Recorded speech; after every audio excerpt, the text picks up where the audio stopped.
Qatar पर Israel के हमले का दूसरा राउंड का अलर्ट आ गया है। दोहा सितंबर जैसे फिर दहलने वाला है।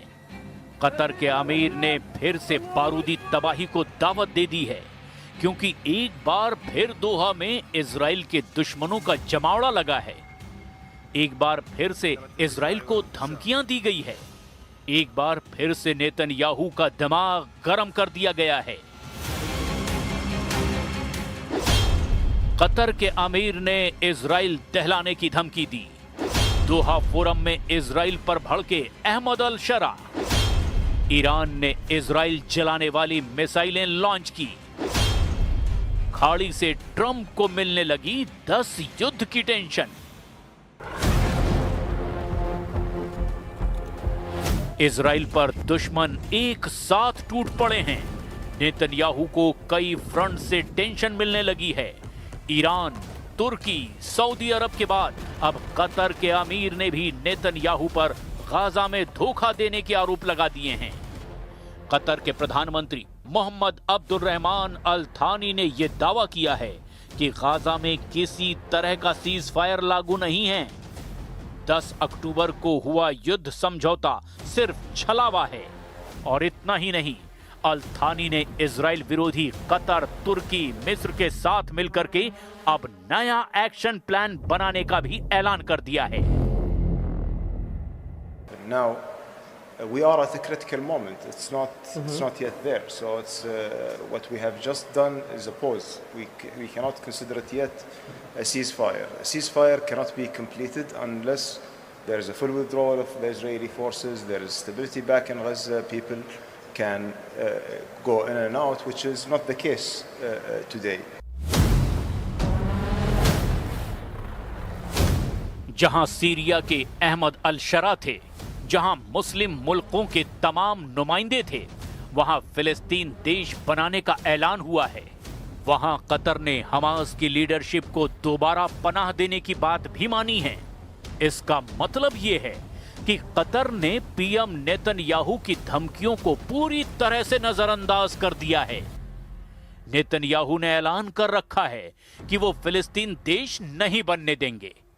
इजराइल उन्हें भी सबक सिखाएगा जो हमास का साथ दे रहे हैं। जिन्होंने हमास कमांडरों को हथियार और फंडिंग की, वो भी इजराइल के टारगेट पर हैं। हालांकि गाजा में इजराइल को बड़ा झटका लगा है, जहां हमास का कट्टर दुश्मन कहा जाने वाला कमांडर यासिर अबू शबाब मारा गया है।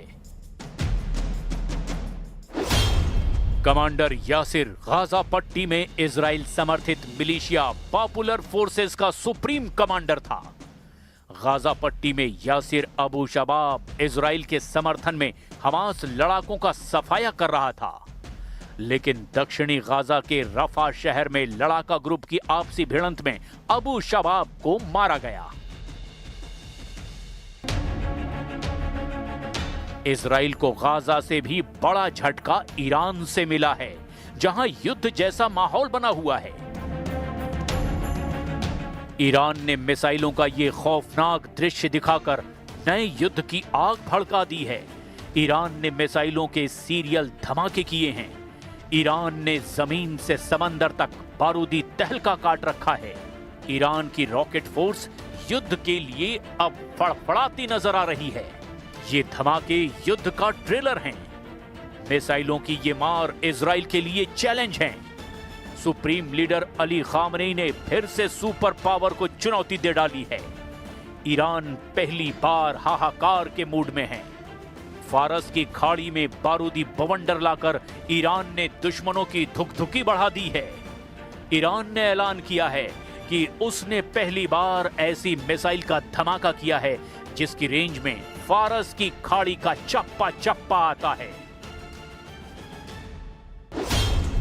ईरान में बना स्टेल्थ डिस्ट्रॉयर सहंद पहली बार दिसंबर 2018 में लॉन्च किया गया था, जिसमें एक helicopter deck, torpedo launcher, anti aircraft और एंटी शिप गन, सतह से सतह और सतह से हवा में मार करने वाली मिसाइलें और इलेक्ट्रॉनिक वॉरफेयर सिस्टम लगे हैं।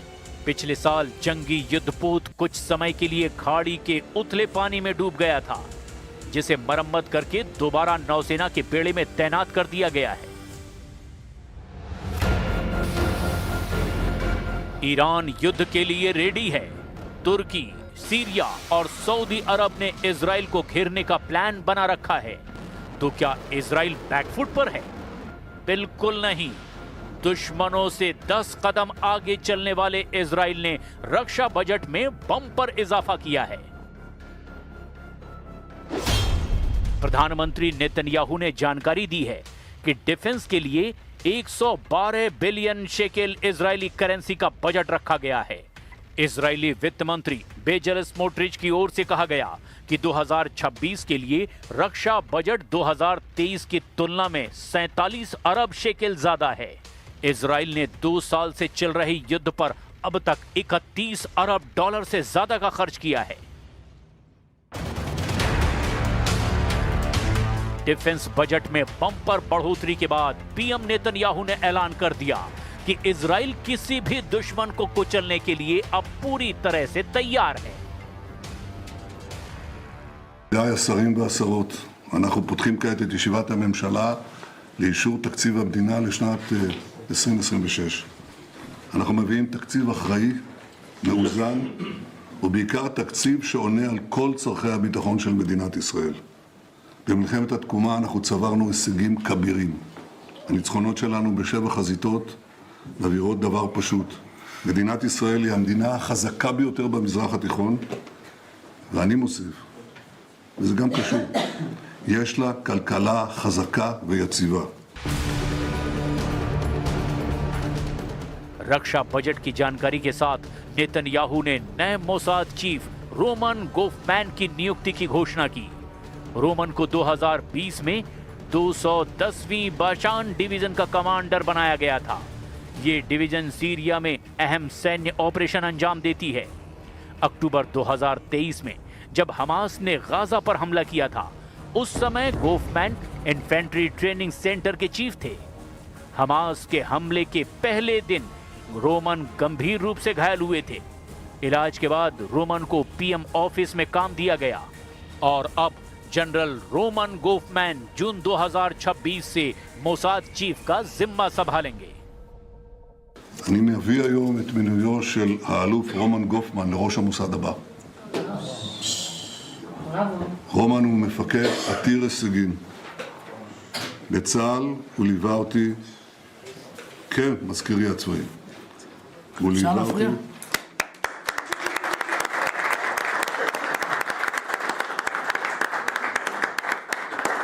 רומן ליווה אותי בשנה האחרונה במלחמת התקומה, במבצע עם כלבי.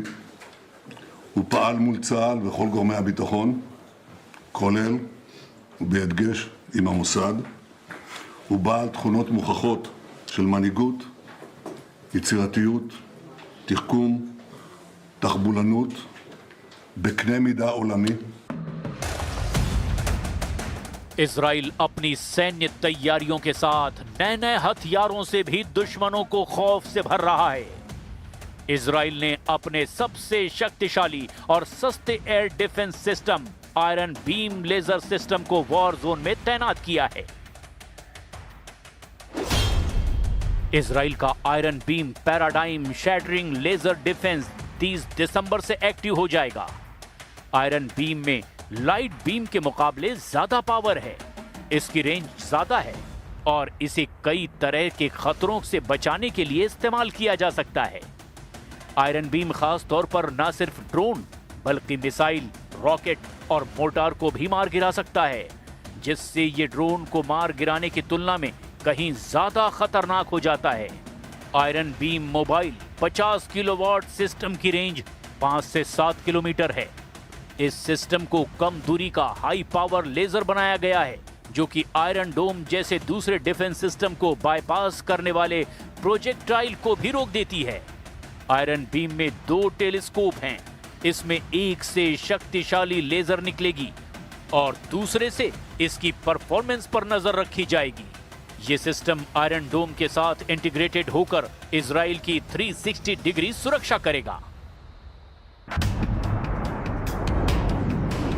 इजरायली लेजर डिफेंस सिस्टम ने अक्टूबर 2024 में हिजबुल्लाह के लगभग 40 ड्रोन को मार गिराया था।